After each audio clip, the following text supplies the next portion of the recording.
வணக்கம். நம்மளோட ஃப்ரெண்ட்ஷிப்லாம் பார்த்தீங்கன்னா, சின்ன வயசுல வந்து ரொம்ப ஆர்கானிக்கா இருக்கும். ஸ்கூல்லலாம் விளையாடும்போது, இல்ல வெளியில வீட்டு பக்கத்துல விளையாடும்போதெல்லாம் பார்த்தீங்கன்னா, ரொம்ப ஃபோர்ஸ் பண்ணி இவனோட நம்ம ஃப்ரெண்ட்ஸ் ஆகணும்லாம் இருக்காது. ஜாலியா பழகுவோம். யார் நமக்கு செட் ஆகுறாங்களோ, அவங்களோட ஃப்ரெண்ட்ஸ் ஆயிடுவோம். யாரோட வைப் ஆகுறோமோ, அவங்களோட அப்படியே வந்து அந்த ஃப்ரெண்ட்ஷிப்ப கன்டின்யூ பண்ணுவோம்.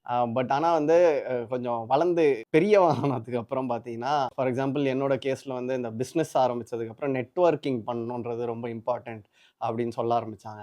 ஸோ அதுக்காக வந்து பார்த்தீங்கன்னா, நெறைய பேர போய் பார்க்கறது, அந்த மாரி நெட்வொர்க் பண்ணும்போது, சில பேர்ட்ட வந்து ஃபோர்ஸ்டு ஃப்ரெண்ட்ஷிப்பா வந்து டெவலப் பண்றதுக்கான வாய்ப்புகள்லாம் நெறைய இருக்கும்.